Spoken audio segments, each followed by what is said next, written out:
Shalom, selamat pagi Bapak Ibu Jemaat sekalian.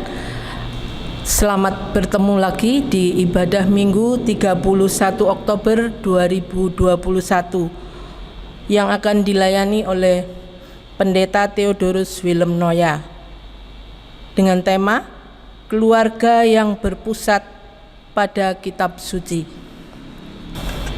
Warta lisan minggu ini, Persekutuan Komisi Dewasa Lansia yang akan diadakan hari Jumat 5 November 2021 pukul 19.00 waktu Indonesia Barat dengan tema Memasak Menu Sehat di Masa Pandemi, menghadirkan tim dosen UK Petra melalui Zoom. Dimohon kehadiran seluruh jemaat dewasa lansia pada acara ini. Laporan Kas Gereja GKI Rungkut Asri Surabaya. Grand total September 2021 pemasukan 24.332.873,06. Pengeluaran 29.098.004,61. Saldo defisit 4.765.931,55. Untuk pembangunan, grand total pembangunan dan renovasi bulan September 2021 pemasukan 3.500.185,64. Pengeluaran 14.137,13. Saldo 3.494.048,51.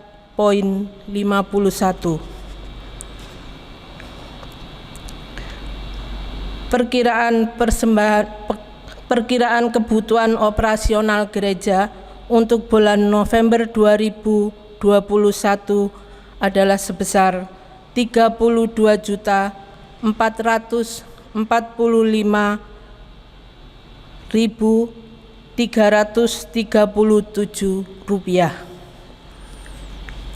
Demikian warta lisan, dan warta lisan selengkapnya Bapak Ibu Jemaat sekalian bisa membaca pada warta jemaat. Kita akan memasuki ibadah. Marilah kita mengambil saat hening sejenak.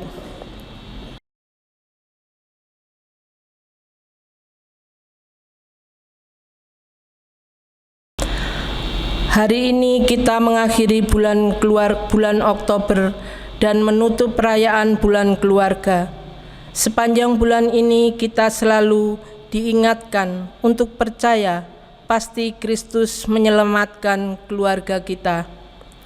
Saat ini marilah dengan berbekal kepercayaan itu kita mulai ibadah ini sebagai keluarga yang sehati saling mengasihi dalam damai sejahtera dan dalam anugerah Allah yang memberi kehidupan.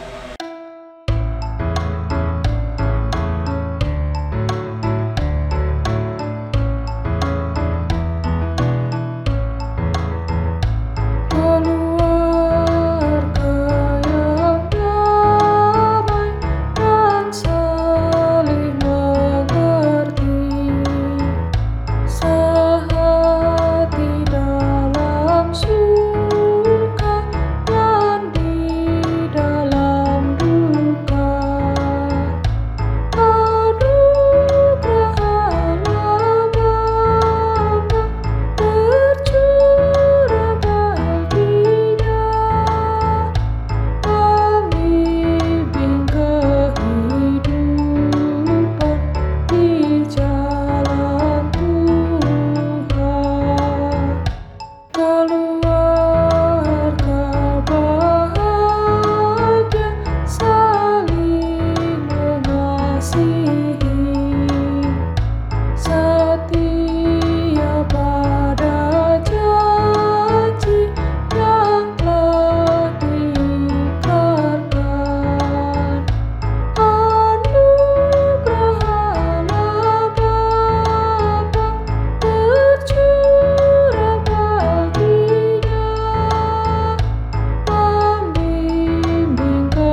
Kebaktian ini berlangsung di dalam nama Bapa, Anak, dan Roh Kudus.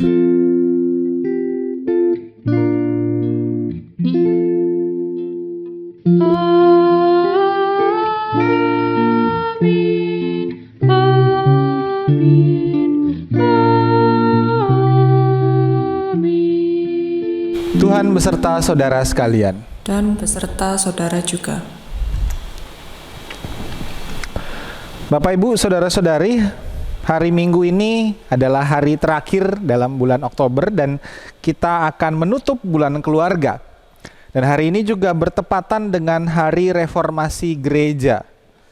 Jadi pada tanggal 31 Oktober 1517, Martin Luther memasang 95 dalil di pintu gereja Wittenberg sebagai kritik kepada gereja Katolik dan kepausan. Lalu dimulailah gerakan reformasi dan protestantisme. Salah satu semboyan gerakan reformasi adalah sola scriptura, yang berarti hanya oleh kitab suci. Hari ini dalam rangka menutup bulan keluarga, sekaligus memperingati hari reformasi, kita diajak untuk memusatkan hidup dan iman keluarga kita pada firman Allah yang kita kenal di dalam kitab suci.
Mari mengaku dosa kita. Kita berdoa.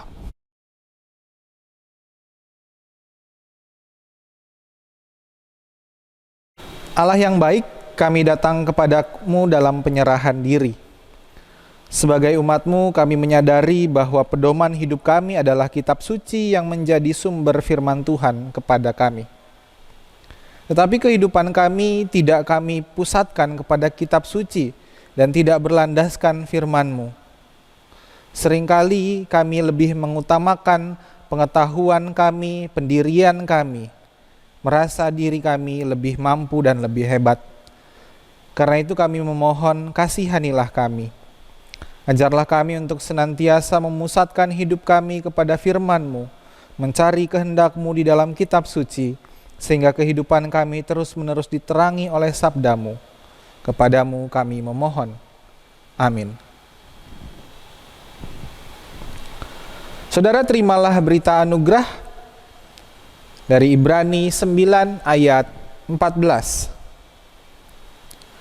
Betapa lebihnya darah Kristus yang oleh Roh yang kekal telah mempersembahkan dirinya sendiri kepada Allah sebagai persembahan yang tak bercacat, akan menyucikan hati nurani kita dan perbuatan yang sia-sia, supaya kita dapat beribadah kepada Allah yang hidup. Demikianlah berita anugerah dari Tuhan. Syukur kepada Allah. Damai Kristus bagimu. Damai Kristus bagimu juga.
Mari berdoa. Ya Allah, kami mengucap syukur atas penyertaan-Mu bagi kami, umat-Mu. Kami mengucap syukur juga atas kasih setia Tuhan bagi kami, keluarga. Karena itu kami hadir saat ini sebagai keluarga, sebagai bagian dari umat-Mu. Kami rindu untuk memusatkan diri kami kepada firman Tuhan, mendengar sabda-Mu, merenungkan firman Tuhan, lalu melakukannya dalam hidup kami sehari-hari. Tolonglah kami ya Tuhan, sertailah kami agar kami tidak hanya membaca apa yang tertulis, tetapi dapat menggali maknanya, sehingga itu yang menjadi pedoman bagi kami untuk hidup sehari-hari. Berfirmanlah ya Tuhan, karena kami siap untuk mendengarkan. Amin. Bacaan pertama, bacaan diambil dari kitab Ulangan 6 ayat 1. Inilah perintah, yakni ketetapan dan peraturan yang aku ajarkan kepadamu atas perintah Tuhan Allahmu, untuk dilakukan di negeri kemana kamu pergi untuk mendudukinya, supaya seumur hidupmu engkau dan anak cucumu takut akan Tuhan Allahmu, dan berpegang pada segala ketetapan dan perintahnya yang kusampaikan kepadamu, dan supaya lanjut umurmu. Maka dengarlah hai orang Israel, lakukanlah itu dengan setia, supaya baik keadaanmu, dan supaya kamu menjadi sangat banyak seperti yang dijadikan Tuhan Allah nenek moyangmu kepadamu di suatu negeri yang berlimpah-limpah susu dan madunya. Dengarlah hai orang Israel, Tuhan itu Allah kita, Tuhan itu esa, Kasihilah Tuhan Allahmu dengan segenap hatimu dan dengan segenap jiwamu dan dengan segenap kekuatanmu. Apa yang kuperintahkan kepadamu pada hari ini haruslah engkau perhatikan. Haruslah engkau mengajarkannya berulang-ulang kepada anak cucumu dan membicarakannya apabila engkau duduk di rumahmu, apabila engkau sedang dalam perjalanan, apabila engkau berbaring, dan apabila engkau bangun. Haruslah juga engkau mengikatkannya sebagai tanda pada tanganmu, dan haruslah itu menjadi lambang di dahimu. Dan haruslah engkau menuliskannya pada tiang pintu rumahmu dan pada pintu gerbangmu. Demikianlah sabda Tuhan. Syukur kepada Allah. Marilah kita menanggapi bacaan tadi dengan Mazmur 119. Yang juga tidak melakukan kejahatan, tetapi yang hidup menurut jalan yang ditunjukkan oleh Tuhan. Engkau sendiri menyampaikan cita-citamu supaya dipegang dengan sungguh-sungguh. Berbahagialah orang yang tak bercela hidupnya, yang hidup menurut Taurat Tuhan. Berbahagialah yang memegang peringatan Tuhan dan yang mencari Tuhan dengan segenap hati. Sekiranya hidupku taat perintahmu, maka ku tak mendapat malu. Seperti yang tertulis dalam perintahmu, aku akan bersyukur padamu dengan hati jujur. Ku pegang hukummu, jangan tinggalkan aku. Berbahagialah orang yang tak bercela hidupnya, yang hidup menurut Taurat Tuhan. Berbahagialah yang memegang peringatan Tuhan dan yang mencari Tuhan dengan segenap hati. Bacaan kedua. Bacaan diambil dari kitab Ibrani 9 ayat 11. Tetapi Kristus telah datang sebagai imam besar untuk hal-hal yang baik yang akan datang. Ia telah melintasi kemah yang lebih besar dan yang lebih sempurna, yang bukan dibuat oleh tangan manusia, artinya yang tidak termasuk ciptaan ini. Dan ia telah masuk satu kali untuk selama-lamanya ke dalam tempat yang kudus, bukan dengan membawa darah domba jantan dan darah anak lembu, tetapi dengan membawa darahnya sendiri. Dan dengan itu ia telah mendapat kelepasan yang kekal. Sebab jika darah domba jantan dan darah lembu jantan dan percikan abu lembu muda menguduskan mereka yang najis, sehingga mereka disucikan secara lahiriah, betapa lebihnya darah Kristus yang oleh Roh yang kekal, yang telah mempersembahkan dirinya sendiri kepada Allah sebagai persembahan yang tak bercacat, akan menyucikan hati nurani kita dari perbuatan-perbuatan yang sia-sia, supaya kita dapat beribadah kepada Allah yang hidup. Demikian sabda Tuhan. Syukur kepada Allah. Injil Yesus Kristus menurut Markus pasal 12 ayat 28.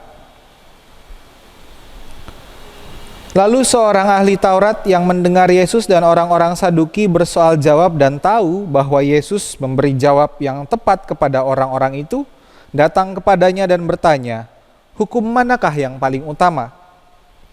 Jawab Yesus, hukum yang terutama ialah, dengarlah hai orang Israel, Tuhan Allah kita, Tuhan itu Esa. Kasihilah Tuhan Allahmu dengan segenap hatimu dan dengan segenap jiwamu dan dengan segenap akal budimu dan dengan segenap kekuatanmu.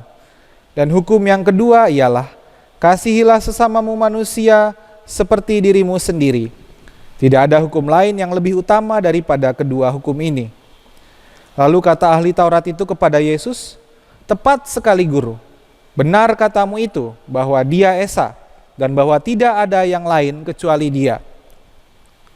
Memang mengasihi dia dengan segenap hati dan dengan segenap pengertian dan dengan segenap kekuatan dan juga mengasihi sesama manusia seperti diri sendiri adalah jauh lebih utama daripada semua korban bakaran dan korban sembelihan.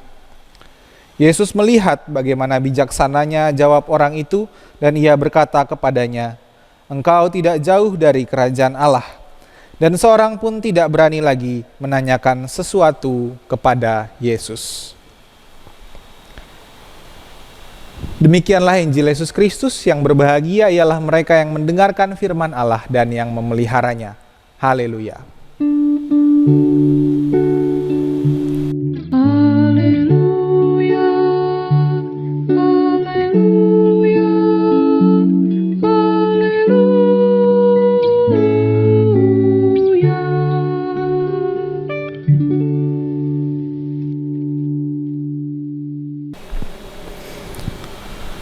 Selamat hari Minggu Bapak Ibu Saudara-saudari semuanya. Salam sehat. Semoga kita selalu tetap sehat. Kita masih di rumah saja. Mungkin Bapak Ibu Saudara-saudari bertanya-tanya, ini kenapa merah-merah? Ada apa sehingga kainnya merah? Stolanya juga merah? Apakah karena penutupan bulan keluarga jadi kita merayakannya secara meriah? Apakah karena ini 31 Oktober, hari Halloween? Apa hubungannya gitu, nggak nyambung ya. Tapi betul, karena ini adalah 31 Oktober dan ini adalah hari reformasi. Tadi sudah dijelaskan juga di kata pembuka. Dan hari reformasi kita merayakannya pada bulan Oktober, pada akhir Oktober. Dan saat ini juga kita menutup bulan keluarga. Karena hari reformasi makanya warna liturgis hari ini adalah merah. Nah, Bapak Ibu Saudara-saudari, saya merefresh lagi bahwa hari reformasi gereja itu pertama kali pada 31 Oktober tahun 1517 oleh Martin Luther. Martin Luther pada hari itu dia menempelkan atau memakukan sebenarnya 95 dalil keberatan dia terhadap gereja Katolik dan kepausan di pintu gerbang gereja katedral di Wittenberg, Jerman. Mengapa dia melakukan itu? Karena ini dipicu oleh doktrin atau praktek indulgensia, yaitu praktek penghapusan dosa oleh gereja Katolik. Jadi menurut gereja pada waktu itu, ketika orang mau mengaku dosanya, atau bahkan bukan dosanya sendiri, dosa orang-orang yang sudah meninggal, karena ada pemahaman kan tentang purgatori, api penyucian, mereka akan masuk ke surga jika kita memberikan persembahan. Bahkan ada seorang tokoh bernama Johann Tetzel, dia berkata bahwa ketika uang berdenting di kotak ini, maka satu jiwa melompat ke surga. Luther mengkritik tindakan ini. Martin Luther mengkritik kebijakan ini karena menurut dia berdasarkan pembacaan dia, berdasarkan pendalaman dia pada kitab suci, maka dia melihat bahwa ini tidak sesuai dengan kitab suci. Nggak ada di Alkitab itu dikatakan bahwa ketika kita bayar uang berdenting maka jiwa melompat ke surga. Bahkan jiwa-jiwa yang di purgatori itu, di api penyucian itu langsung pindah ke surga. Dalam kitab suci dikatakan bahwa keselamatan adalah anugerah yang direspons oleh iman, bukan karena kita bayar. Maka gerakan reformasi dikenal dengan trias sola atau tiga sola. Sola gratia, hanya oleh hanya oleh anugerah, karena keselamatan adalah anugerah. Sola fide, hanya oleh iman. Dan sola scriptura, hanya oleh kitab suci. Nah, kritik Luther karena praktik gereja Katolik pada waktu itu tidak sesuai dengan kitab suci. Bahwa ternyata di dalam Alkitab keselamatan itu anugerah Allah yang direspons dengan iman, bukan karena kita bayar terus kita selamat. Karena itu Luther mengajak umat untuk kembali ke Alkitab, untuk back to Bible, membaca Alkitab sendiri. Makanya kemudian dia menerjemahkan Alkitab ke dalam bahasa Jerman, bahasa yang dapat dimengerti oleh orang-orang Jerman di tempat dia pada waktu itu.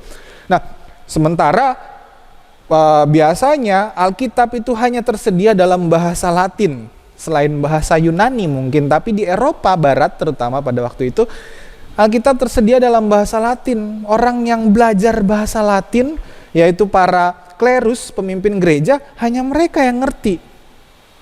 Sehingga kalau umat bisa membaca Alkitab dalam bahasa mereka yang mereka pahami, mereka bisa tahu apa yang Tuhan inginkan, apa yang menjadi kehendak Tuhan, apa yang menjadi firman Tuhan di dalam Alkitab, di dalam kitab suci.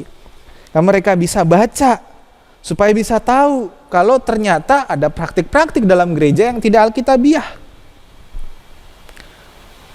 Karena itu gerakan reformasi adalah gerakan yang ingin kembali ke Alkitab. Gerakan yang ingin semuanya itu alkitabiah. Praktik-praktik doktrin-doktrin itu alkitabiah. Alkitabiah ya Bapak Ibu, bukan ayatiah. Karena kadang orang ngomong alkitabiah, tapi dalam praktiknya adalah ayatiah. Banyak orang Kristen yang suka caplok ayat tanpa lihat keseluruhan teksnya. Bicara tentang apa? Pokoknya apa yang mau dia sampaikan, dia caplok ayat dari sini, caplok ayat dari sana. Padahal dua ayat itu jangan-jangan memang gak nyambung konteksnya. Contoh misalnya yang paling gampang adalah ayat yang sering kita pakai kalau persekutuan sepi. Ibadah yang datang 5 orang, lalu kita bilang, gak apa-apa. Di mana 2-3 orang berkumpul dalam nama Tuhan, di situ Tuhan hadir. Padahal konteks ayat itu tidak bicara soal persekutuan atau ibadah yang datang hanya 2-3 orang. Bukan. Tetapi itu bagaimana tentang menegur saudara kita yang berbuat dosa. Cukup dengan 2 atau 3 orang. Jangan sekampung, jangan se-RT. Itu maksudnya. Tapi orang suka mencaplok sana sini ayat Alkitab lalu disesuaikan dengan apa yang mau dia sampaikan. Nah, itu bukan alkitabiah, itu namanya ayatiah. Atau alkitabiah juga bukan menafsir Alkitab secara harfiah sehingga kehilangan jiwanya. Banyak orang yang menafsirkan Alkitab secara harfiah. Misalnya kitab Wahyu ditafsirkan tentang kerajaan 1000 tahun, 666, semuanya sangat harfiah, dikait-kaitkan dengan ini itu. Akhirnya kehilangan maknanya, kehilangan jiwanya. Karena itu back to Bible bukan dimaknai sebagai menghayati Alkitab secara harfiah. Itu keliru. Nah, karena menghayati Alkitab secara harfiah sesuai dengan apa yang tertulis di situ, ini seperti orang-orang Farisi dan ahli-ahli Taurat. Mereka menekankan ketaatan terhadap hukum yang tertulis, sehingga seringkali Yesus dipersalahkan karena menurut mereka Yesus bertindak tidak sesuai dengan hukum. Misalnya waktu Yesus menyembuhkan orang pada hari Sabat. Bahwa menurut mereka Yesus melanggar Sabat. Sabat nggak boleh bekerja, tapi Yesus menyembuhkan orang. Padahal sebenarnya esensi dari hukum Sabat adalah untuk kesejahteraan manusia. Yesus bertindak melampaui yang tertulis bahwa Sabat nggak boleh ngapa-ngapain. Yesus bertindak sesuai dengan jiwa dari Sabat, yaitu Sabat ada untuk manusia, untuk kesejahteraan manusia. Makanya dia bertindak walaupun hari Sabat nggak boleh bekerja, tapi dia menyembuhkan orang. Karena itu untuk kesejahteraan manusia. Nah, tapi dalam bacaan kita melihat seorang ahli Taurat yang agak berbeda. Dia melihat Yesus berdiskusi dengan orang-orang Saduki, kalau kita baca perikop sebelumnya di bacaan Injil tadi. Dan menurut dia jawaban Yesus ini tepat. Makanya pertanyaannya kali ini sepertinya bukan untuk menjebak, tetapi untuk mengonfirmasi pandangan Yesus, karena sebelum-sebelumnya diceritakan tindakan Yesus yang begitu radikal yang dilakukan Yesus di Yerusalem, sehingga ini mendatangkan pertanyaan, apa sih yang menjadi landasannya Yesus ini? Pertanyaan penasaran, pertanyaan untuk mengonfirmasi atau juga mungkin untuk menginvestigasi. Tapi yang pasti ini bukan jebakan, karena kemudian ketika dia bertanya, Yesus menjawab dengan mengutip pengakuan iman Yahudi dalam kitab Taurat. Apa itu pengakuan iman Yahudi? Yaitu yang kita lihat dalam kitab Ulangan, yaitu yang menjadi pokok utama iman Yahudi, yaitu Shema, atau dengarlah. Dengarlah umat Israel, Tuhan itu Allah kita, Tuhan itu Esa. Itu menjadi pokok utama iman Yahudi, bahwa Tuhan itu Allah kita, Tuhan itu Esa. Lalu dilanjutkan dengan kasihilah Tuhan Allahmu dengan segenap hatimu, dengan segenap jiwamu, dengan segenap kekuatanmu, bahkan dengan segenap akal budimu. Yesus menambahkan. Nah, Yesus mengutip dari kitab Ulangan. Tadi bacaan pertama kan tentang dengarlah Israel. Yesus mengutip itu, dan menurutnya yang menjadi pokok utama iman adalah percaya tentang Allah yang satu. Selain itu, dengan mengasihi Tuhan Allahmu. Ini yang menjadi hukum yang terutama, yaitu mengasihi Tuhan Allah. Menariknya, Yesus juga melanjutkan dengan kasihilah sesamamu manusia seperti dirimu sendiri. Nah, ini juga Yesus mengutipnya dari Taurat. Imamat 19 ayat 18 soal mengasihi sesama. Nah, di sini Yesuslah orang yang pertama menyatukan antara mengasihi Tuhan Allah dengan mengasihi sesama manusia. Dan ini menjadi hukum yang seimbang. Nggak mungkin kita hanya mengaku bahwa aku mengasihi Allah tapi aku tidak mengasihi manusia. Maka dua hukum ini menjadi satu kesatuan. Kasihilah Tuhan, kasihilah sesama. Dan Yesus menekankan ini sebagai hukum yang terutama. Nah, ahli Taurat yang mendengar jawaban itu pun mengamininya. Dia setuju. Dia setuju dengan apa yang dikatakan Yesus. Dia bukan terdiam. Kalau biasanya ahli Taurat lain dengar jawaban Yesus terdiam kan, bingung mau ngomong apa. Nah, saat ini dia setuju. Dia mengamini apa yang Yesus katakan. Bahkan ia mengatakan bahwa mengasihi Tuhan dan mengasihi sesama itu lebih utama daripada semua hukum-hukum lain, daripada semua aturan-aturan yang harus dilakukan oleh orang Yahudi. Bahkan aturan yang menurut orang Yahudi terpenting, yaitu mempersembahkan kurban. Karena buat orang Yahudi mempersembahkan kurban itu sebuah ritual yang sangat penting. Dan adalah perintah utama yang harus dijalankan oleh orang Yahudi. Tetapi ahli Taurat ini dia belajar bahwa mereka harus kembali ke kitab suci untuk menemukan esensi utamanya.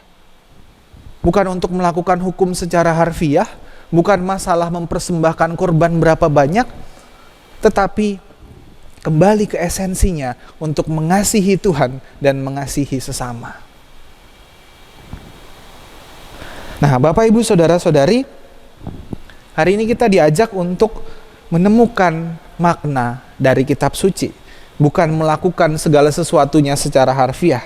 Karena itu tema hari ini mengajak kita untuk berpusat pada kitab suci. Kita sebagai keluarga, pada bulan keluarga ini kita diajak untuk memusatkan kehidupan keluarga kita pada kitab suci. Nah, bukan berarti memahami kitab suci secara harfiah atau suka ngutip-ngutip ayat Alkitab. Setiap hari kita selalu mengutip ayat Alkitab, seperti ada cerita dua orang suami istri. Suatu kali si istrinya mau ke pasar, lalu dia membangunkan suaminya yang masih tidur. Pak, ayo kita ke pasar, temani aku. Bantu angkut belanjaan. Nanti dulu lah, lagi ngantuk, kamu aja pergi sendiri, aku masih mau tidur. Nah, si istrinya akhirnya jengkel. Ya sudah, kalau nggak mau, aku pergi sendiri. Istrinya pergi ke pasar, dia menyempatkan beli pisang goreng kesukaan suaminya. Lalu dia pulang ke rumah, Dia nyiapin masakannya, lalu dia menghidangkan pisang goreng, lalu dia duduk dengan santai di sofa. Ketika itu suaminya sudah bangun, lihat dia lagi makan pisang goreng. Suaminya melihat, wah, pisang goreng kesukaanku, enak tuh kayaknya. Terus dia melihat, terus istrinya bilang, ayo ngapain kamu? Mau ya? Jangan mengingini milik sesamamu. Ada tertulis seperti itu. Lalu suaminya mendengar itu menjawab, tapi ada tertulis juga, mintalah maka akan diberikan kepadamu. Nah, si istrinya nggak mau kalah. Tetapi siapa yang tidak bekerja, janganlah ia makan. Wah, mulai seru nih, suami juga nggak mau kalah. Tapi Tuhan berkata, kasihilah musuhmu. Akhirnya si istri ini pun luluh, lalu dia memberikan pisang goreng itu, nih ambil, pergilah dan jangan berbuat dosa lagi. Bukan seperti itu Bapak Ibu Saudara-saudari. Hidup yang berpusat pada kitab suci bukan berarti setiap kita berantem pun kita harus ngutip Alkitab. Bukan kita melakukan apapun lalu kita mengutip ayat Alkitab. Percuma kalau kita mengutip sana sini, kita menghafal ayat Alkitab tetapi kita tidak memahaminya, kita tidak memaknainya, apalagi kita tidak melakukannya dalam hidup sehari-hari, maka percuma mau seberapapun ayat Alkitab yang kita hafal. Karena itu Bapak Ibu Saudara-saudari, ketika kita memusatkan diri kita kepada Alkitab, kita berusaha untuk memahami, kita berusaha untuk menghidupinya. Kita berusaha untuk mencari maknanya, esensi yang utamanya. Dan saat itu kita mengalami pertumbuhan. Bukan hanya membaca, tetapi juga kita memahami esensinya, lalu melakukannya. Dengan begitu kita mengalami kebahagiaan seperti yang dikatakan pemazmur dalam Mazmur 119. Ketika kehidupan dituntun oleh Taurat Tuhan, maka ia mengalami kebahagiaan. Bapak Ibu Saudara-saudari, hari ini kita menutup bulan keluarga, sekaligus kita merayakan hari reformasi gereja. Kita mengingat salah satu semboyan reformasi, sola scriptura, hanya oleh kitab suci, kembali ke Alkitab, back to Bible. Sebagai keluarga kita berusaha hidup dalam pengenalan dan pembelajaran akan kitab suci. Berusaha untuk memahami esensinya dan menjalankannya. Apa esensi dari kitab suci? Yesus sudah mengatakannya. Kasihilah Tuhan Allahmu dengan segenap hatimu, dengan segenap jiwamu, dengan segenap kekuatanmu, dengan segenap akal budimu. Dan kasihilah sesamamu manusia seperti dirimu sendiri. Dengan mengasihi Tuhan dan mengasihi sesama, kita akan selalu berusaha untuk melakukan yang terbaik karena landasan kasih itu.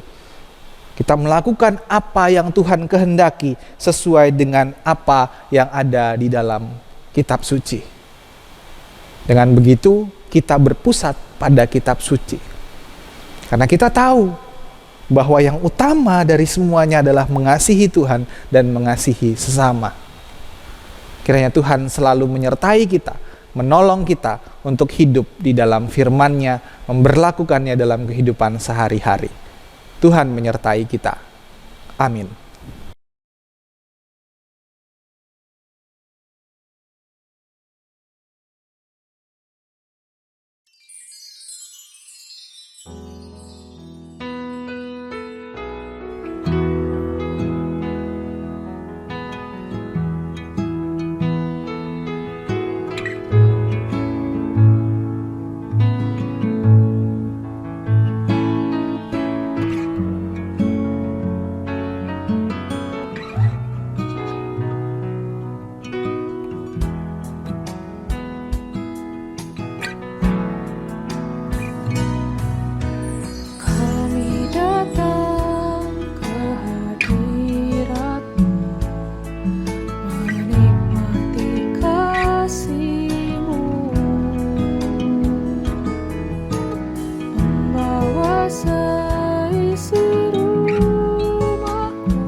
darimu,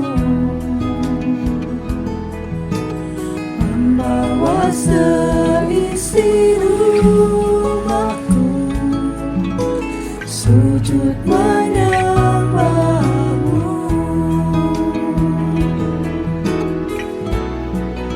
Ini keluargaku Tuhan, berkati dan lindungi semua, jagaiku dan seisi rumahku,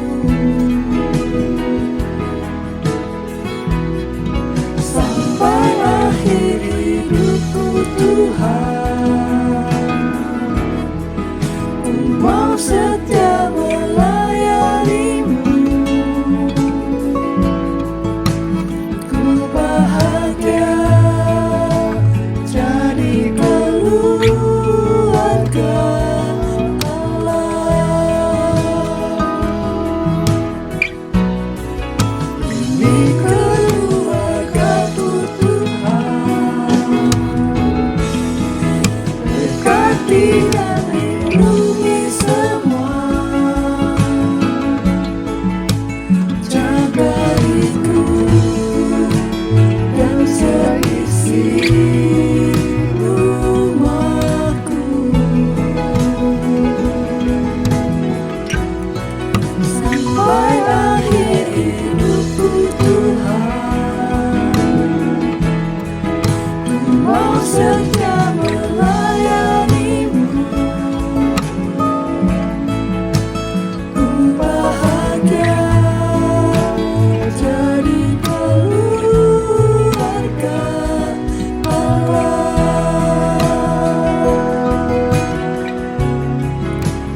Ku bahagia jadi keluarga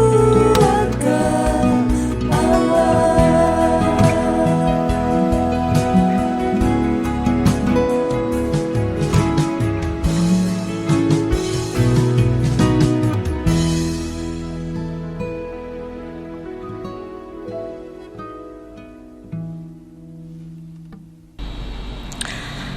Marilah kita bersama dengan umat Allah pada masa lalu, masa kini, dan masa depan, mengingat janji baptisan kita dengan mengikrarkan pengakuan iman rasuli. Aku percaya kepada Allah, Bapa yang Maha Kuasa, Khalik langit dan bumi, dan kepada Yesus Kristus, Anak-Nya yang tunggal, Tuhan kita, yang dikandung daripada Roh Kudus, lahir dari anak darah Maria, yang menderita sengsara di bawah pemerintahan Pontius Pilatus, disalibkan, mati dan dikuburkan, turun ke dalam kerajaan maut. Pada hari yang ketiga, bangkit pula dari antara orang mati, naik ke sorga, duduk di sebelah kanan Allah, Bapa yang Maha Kuasa. Dan dari sana, Ia akan datang untuk menghakimi orang yang hidup dan yang mati. Aku percaya kepada Roh Kudus, gereja yang kudus dan am, persekutuan orang kudus, pengampunan dosa, kebangkitan orang mati, dan hidup yang kekal. Amin.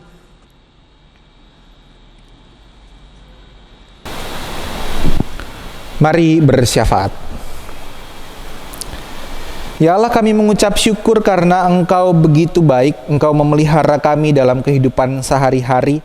Dan saat ini sebagai keluarga kami juga dituntun untuk menghidupi firman Tuhan, untuk memusatkan hidup kami kepada kitab suci. Biarlah firman Tuhan menjadi landasan, menjadi pedoman bagi kami dalam menjalani hidup sehari-hari.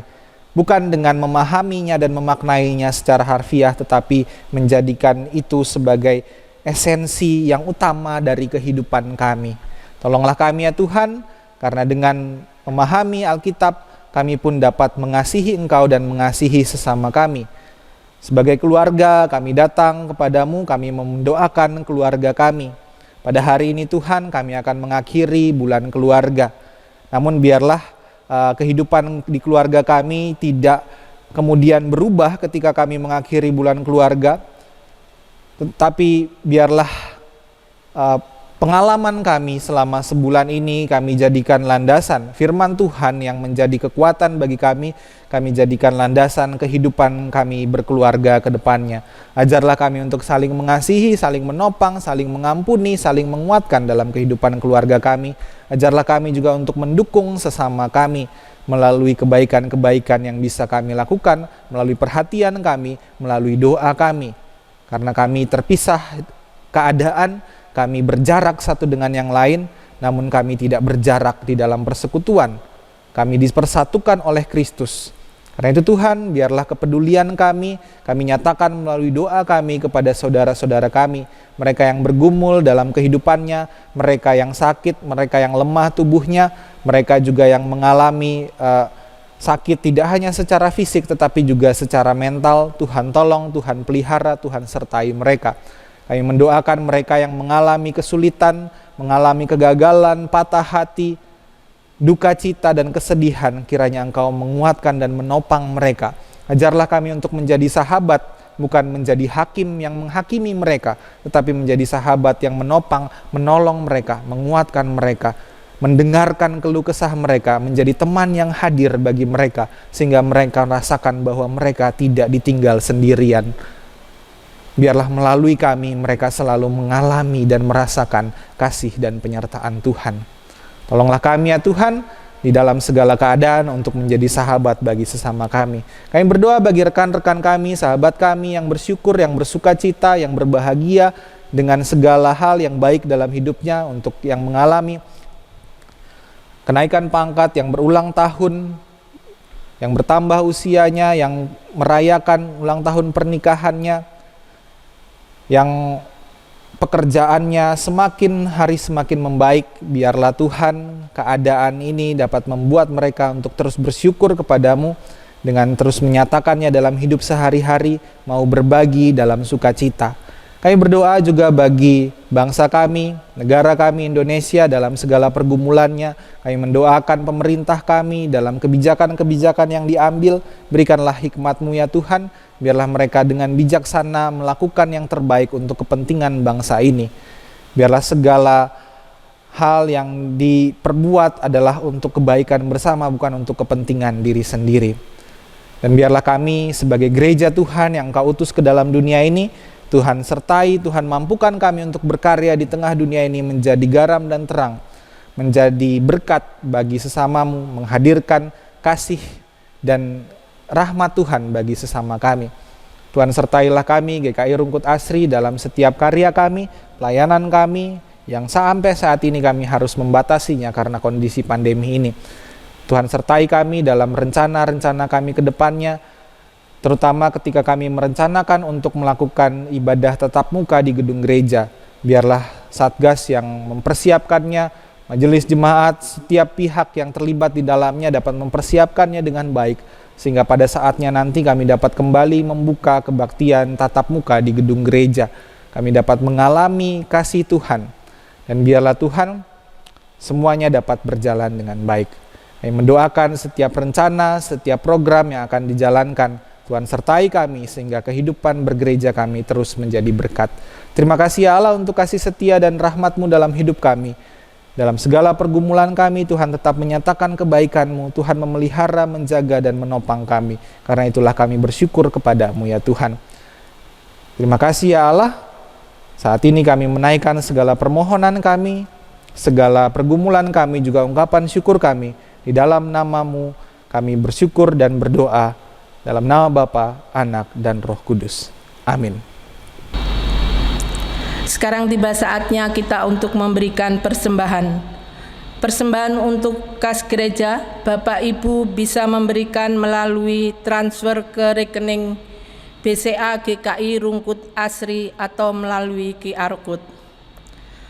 Persembahan untuk pembangunan, Bapak Ibu bisa memberikan melalui transfer ke rekening Mandiri. Persembahan tunai, Bapak Ibu bisa memberikan dalam amplop tertutup dan dimasukkan ke kotak persembahan yang ada di gereja, atau Bapak Ibu bisa menginfokan ke kantor gereja untuk dapat mengambil persembahan dalam amplop tertutup ke rumah Bapak Ibu.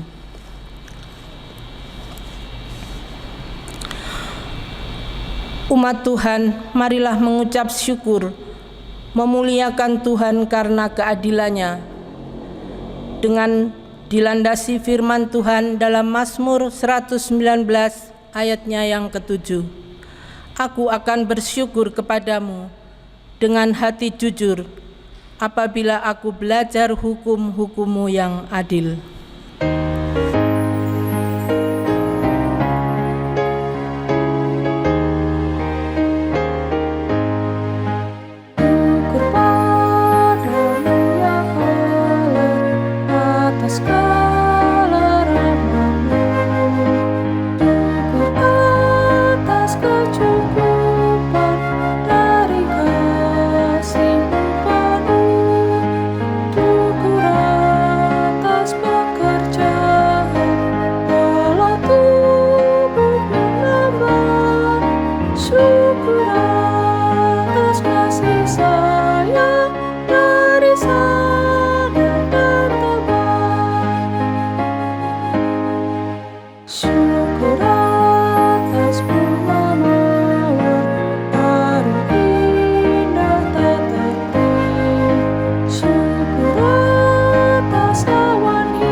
Mari kita berdoa.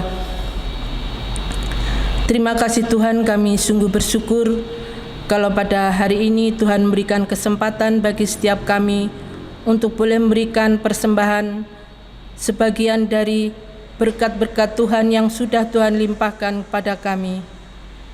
Berikan hikmat-Mu kepada majelis jemaat untuk dapat mengelola dengan rasa takut akan Tuhan. Terima kasih Bapa, semua doa ini kami naikkan hanya di dalam nama Tuhan kami Yesus Kristus. Haleluya, amin.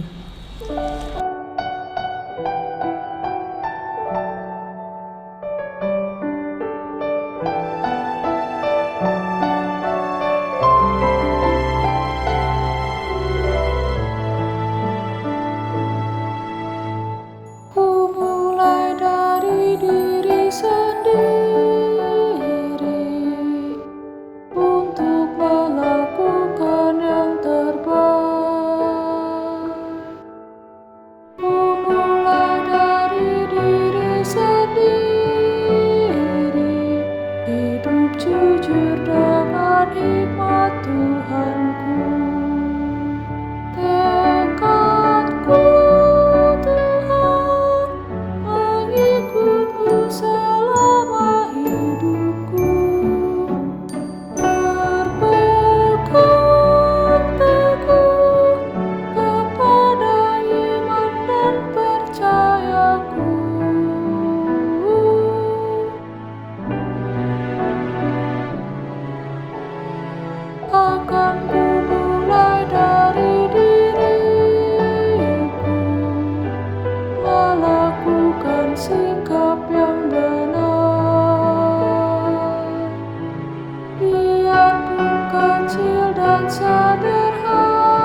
hidup memancarkan kasih-Mu.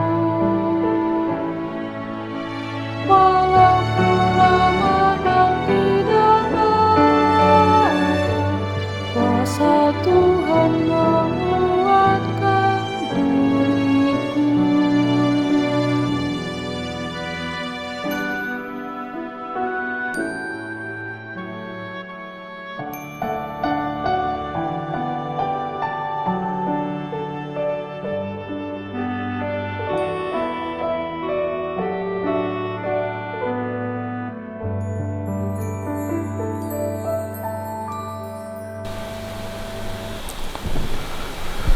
Bapak, Ibu, Saudara-saudari, arahkanlah hatimu kepada Tuhan.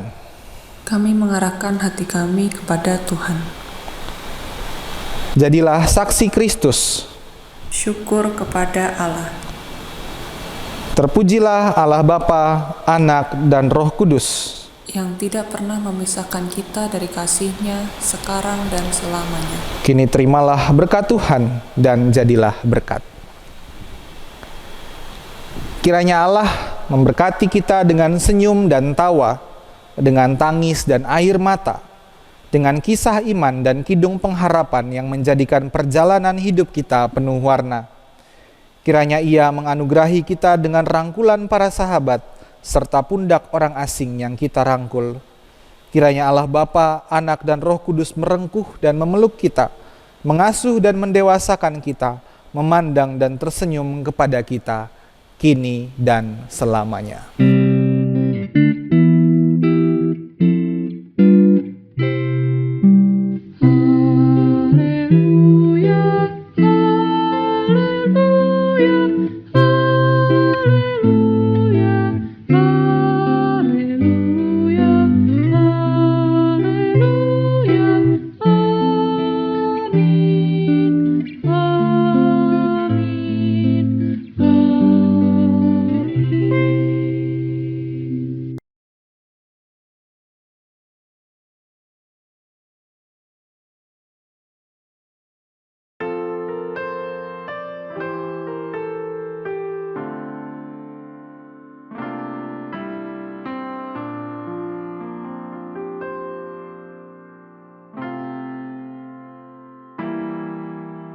Andai rumah dambaan hati, tempat berbagi suka dan duka. Walau ada perbedaan, kita satu hati dalam ikatan kasih bersama. Di mana ada gelap tawa, senyum manis, mimpi indah, kita hidup bersama dalam kasih-Nya. Di mana anak-anak nyanyi, terdengar menyentuh hati, kita hidup bersama dalam kasih-Nya.